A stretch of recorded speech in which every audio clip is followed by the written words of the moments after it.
Hello all. जो game आपण आत्ता बघणार आहोत तो 2020 साली झालेल्या Champion Chess Tour Skilling Open मधला सामना आहे. खेळणारे खेळाडू आहेत पांढऱ्या बाजूला वेस्ली सो आणि काळ्या बाजूला लेव्हन आरोनियन. तर या डावात काय झालं ते आपण बघू. डावाची सुरुवात पांढऱ्या खेळाडूने केली D4. उत्तर आले night F6, C4, E6, night F3, D5, G3. म्हणजे चालींचा सिक्वेन्स बदलला आणि ही पोझिशन जी आहे ती क्वीन्स गॅम्बिट डिक्लाइंड या स्टेजमध्ये कन्वर्ट झालेली आहे. पुढची चाल होती बिशप E7, बिशप G2. पांढऱ्या खेळाडूने फिएंकेटो बिशपचा वापर केलेला आहे. Castle by black, castle by white, D take C4. अखेरीस गॅम्बिट केलेलं पॉन जे आहे ते काळ्या खेळाडूने ऍक्सेप्ट केलं. Queen C2, A6, A4, bishop D7, queen take C4, bishop C6.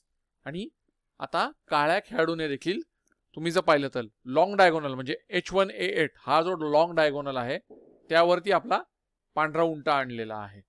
ज्यानंतर पुढची चाल होती बिशप F4, बिशप D6. म्हणजे दोन्ही खेळाडूंच्या बिशप पेअर आता ऑलमोस्ट एकमेकांच्या समोर आलेले आहेत.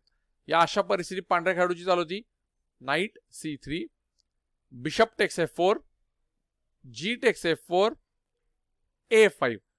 तुम्ही जर पाहिलं तर काळ्या खेळाडूने लगेचच आपला काळा उंट जो आहे तो पांढऱ्या खेळाडूच्या काळ्या उंटाशी एक्सचेंज केला आणि त्या बदल्यामध्ये G कॉलम जो आहे तो काहीसा ओपन करण्यामध्ये यश मिळवलेला आहे.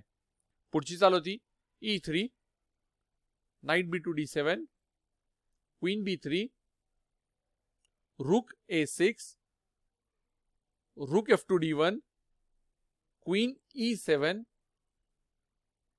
Queen C2, G6. आता G6 ही चाल जी आहे ती काहीशी स्ट्रेंज चाल आहे जिच्यामुळे तुम्ही पाहिलं तर काळ्या खेळाडूच्या राजाभोवतीचे काही स्क्वेअर कमजोर होत आहेत किंवा राजा काहीसा एक्सपोज होतोय. पण तरी देखील काळ्या खेळाडूने ती चाल खेळण्याची रिस्क घेतलेली आहे. कारण तुम्ही जर पाहिलं तर पांढरा उंट जो आहे तो लॉंग डायगोनलवर आहे. उंट आणि वजीर असे मिळून H7 प्यादावरती अटॅक करणं थोडंसं अवघड आहे. या पुढची चाल होती रूक A2 C1, bishop text F3, bishop text F3, C6. म्हणजेच तुम्ही जर आता पाहिलं तर काळ्या खेळाडूने आपला काळ्या खेळाडूने आपला पांढरा उंट देखील जो आहे तो पांढऱ्या खेळाडूच्या घोड्याशी एक्सचेंज केलेला आहे आणि कदाचित तो एक्सचेंज करायचाच असा विचार केल्यामुळेच तुम्ही पाहिलं तर त्याने G6 ही चाल खेळलेली असू शकते. कारण आता उंट आणि वजीर जरी B1 H7 या डायगोनलवर ऍक्टिव्ह झाले तरीही G6 चाल खेळलेली असल्यामुळे दोन्हीपैकी काहीही डायरेक्टली H7 प्यादावर अटॅक करू शकणार नाही. तर हा असं सगळं काही कॅल्क्युलेशन काळ्या खेळाडूचं असू शकतं. म्हणूनच G6 ही थोडीशी स्ट्रेंज चाल त्याने खेळली होती. या परिस्थितीमध्ये पुढची चाल होती B3, रूक B6, night B1, night D5. आणि तुम्ही बघितलं तर काळा घोडा D5 घरावर आहे, सेंटर ऑफ द बोर्ड मध्ये आलेला आहे. सो तो किती पॉवरफुल होऊ शकतो हे तुम्हाला नक्की कळालं असेल. नाईट D2, नाईट B4 आणि अपेक्षेप्रमाणे नाईट B4 वर आलेला आहे. पांढऱ्या वजिरावर अटॅक आहे म्हणून क्वीन B1, क्वीन H4 आणि काळा खेळाडू पूर्णपणे आता पांढऱ्या राजाच्या किंग साइड वरती अटॅक करण्याचा प्रयत्न करतोय. किंग साइड एक्सपोज झालेली आहे. Bishop E2, night F6, night F3, काळ्या वजिरावर अटॅक आहे. Queen H3, night G5, queen H4, night F3, queen H3, night E5. पण आता पांढऱ्या खेळाडूने तुम्ही जर बघितलं तर नाईट G5 पेक्षा नाईट E5 ही चाल खेळलेली आहे. त्याने सेंटर ऑफ द बोर्डच्या जागा ज्या आहेत त्या कव्हर करायला सुरुवात केली आहे. पांढरा घोडा सध्या ऑक्टोपस नाईट झालेला आहे. पुढची चाल होती रूक D8, रूक C5 आणि आता पांढरा खेळाडू जो आहे तो हळूहळू आपले मोहरे जे आहेत ते काळ्या खेळाडूच्या साईडला न्यायला लागलेला आहे. नाईट B2 D5 आणि काळा घोडा सुद्धा सेंटर ऑफ द बोर्ड मध्ये तुम्ही जर पाहिलं तर पांढरा आणि काळा असे दोन्ही घोडे आजूबाजूचे खूप जास्त स्क्वेअर कव्हर करतायत. ज्यानंतर पुढची चाल होती बिशप F1, काळ्या वजिरावर अटॅक आहे. Queen H4, H3, night D7, घोडा एक्सचेंजची ऑफर दिलेली आहे. Night text D7, rook takes D7 आणि पांढऱ्या खेळाडूने ती ऍक्सेप्ट केली. पण यामध्ये काहीसा फायदा काळ्या खेळाडूचाच असू शकतो, कारण पांढरा घोडा जो होता तो काळ्या प्लेअरच्या एरियामध्ये होता.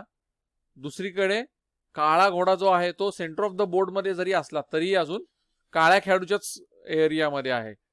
त्यामुळे हा नाईट एक्सचेंज काहीसा काळा खेळाडूला फायदेशीरच आहे. पुढची चाल होती queen C2, queen D8, rook takes A5, रुक A6 आणि ही काहीशी चुकीची चाल आहे. तुम्ही जर बघितलं तर या चालीमुळे काळा हत्ती जो आहे तो पांढऱ्या उंटाच्या डायगोनल मध्ये आलेला आहे. पण या परिस्थितीत पांढऱ्या खेळाडूची चाल होती रुक टेक्स A6, त्याने उंटाने हत्ती न मारता हत्ती एक्सचेंज केला. B टेक्स A6, ज्यानंतर बिशप टेक्स A6. म्हणजे पांढऱ्या खेळाडूने या केसमध्ये एक्सचेंज सॅक्रिफाईस किंवा उंटाने हत्ती मारण्यापेक्षा हत्ती एक्सचेंज केलेला आहे आणि बिशप म्हणजे उंट जो आहे तो बोर्डवरती ठेवलेला आहे. त्याचंही काहीसं कॅल्क्युलेशन हेच असू शकतं की काळा राजा जो आहे तो आत्ता सेफ आहे, त्याची प्यादी पांढऱ्या घरावर आहेत, तर त्या प्याद्यांवर अटॅक करण्यासाठी बिशप जास्त युजफुल असू शकतो.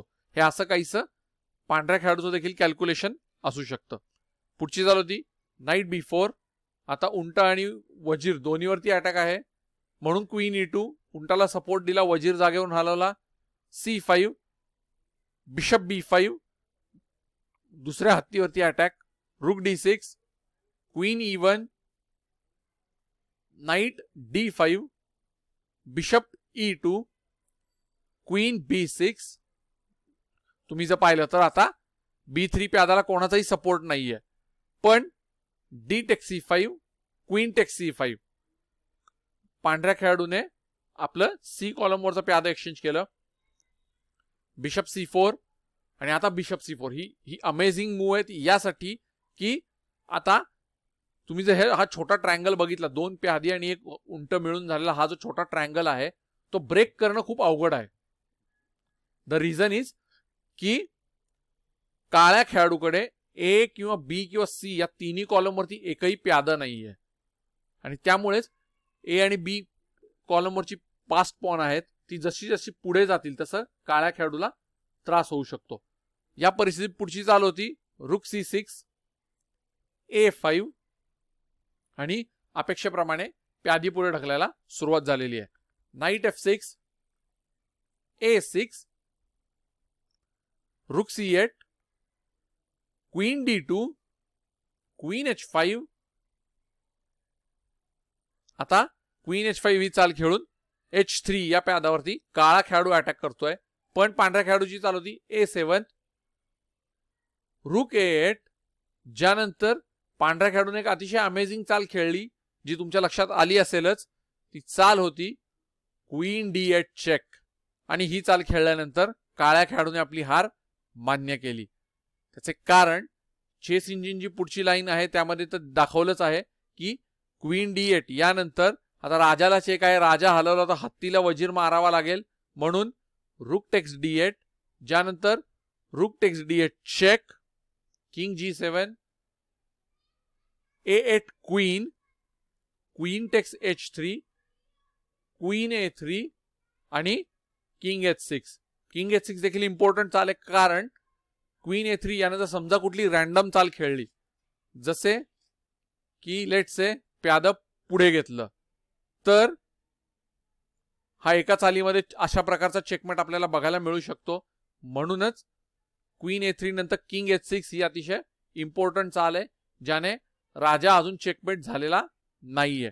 पण परिस्थिती पाहिली तर पांढऱ्या खेळाडूकडे 3 मोहरे आहेत, काळ्या खेळाडूकडे 2 मोहरे आहेत. काळ्या खेळाडूकडे जरी 4 प्यादी असली तरीही राजा आणि बाकीची 3 प्यादी मिळून ती पुढे येऊ देणार नाहीत आणि दुसरीकडे बी कॉलम वरती पांढऱ्या खेळाडूकडे अजून एक एक्स्ट्रा प्यादा आहे जे पुढे जाऊन अजून एखाद्या मोहऱ्यामध्ये कन्वर्ट होऊ शकतं. दुसरीकडे काळा वजीर जो आहे तो पांढऱ्या राजाला चेक जरूर देऊ शकतो, पण चेकमेट करण्याची कपॅसिटी आत्ता तरी दिसत नाही. जसे की लेट्स से एक रॅन्डम चाल खेळू, वजीर मागे घेतला, समजा चेक जरी दिला तर राजा बाजूला जाऊ शकतो आणि हे अशा ठिकाणी जर राजा आता पोचला तर तुम्ही बघाल तर चेक्स भरपूर दिले जाऊ शकतात, पण कुठेही असा डिसाइसिव्ह चेकमेट करण्यासारखा आता ऑप्शन दिसून येत नाही. म्हणजे अगदी दिसायला हे असं दिसेल की आता पांढरा राजा अगदी कोपऱ्यामध्ये अडकला आहे वगैरे, पण आत्ता तरी असं काही प्रॉब्लेमॅटिक होणार नाही. अगदी मटेरियल जरी एक्सचेंज करून ठेवायचं झालं तरीही क्वीन D1 चेक नंतर मटेरियल एक्सचेंज करण्यापेक्षा घोडा मारला जाईल. वजीराने हत्ती जरी मारला तरीही तुम्ही जर पाहिलं तर एक मोहरा पांढऱ्या खेळाडूकडे एक्स्ट्रा आहे. मी चुकून तो वजीर मध्ये घेतला होता, वजीर क्वीन D1 चेक वजीर मध्ये घ्यायचा नव्हता, राजाने घोडा मारायचा होता. तर हे असं व्हेरिएशन आहे जे कधी तुम्हाला बघायला मिळणार नाही, पण हे असं जरी खेळलं गेलं असतं तरीही पांढरा खेळाडू हा तुम्ही पाहिलं तर अजूनही जास्त चांगल्या पोझिशन मध्ये आहे. काळ्या खेळाडूकडे डिसाइसिव्ह चेकमेट करण्यासाठी काहीही ऑप्शन नाही. सो एकंदरीत अशी सगळी व्हेरिएशन्स आणि गोष्टी लक्षात घेऊनच क्वीन D8 चेक या चालीनंतर काळ्या खेळाडूने आपली हार मान्य केली आणि पांढऱ्या खेळाडूने हा डाव जिंकलेला आहे. तर आय होप तुम्हाला हा गेम आवडला असेल तर जरूर शेअर करा, चॅनलला देखील सबस्क्राईब करा. मी अजूनही चांगले गेम्स घेऊन परत येईन. धन्यवाद.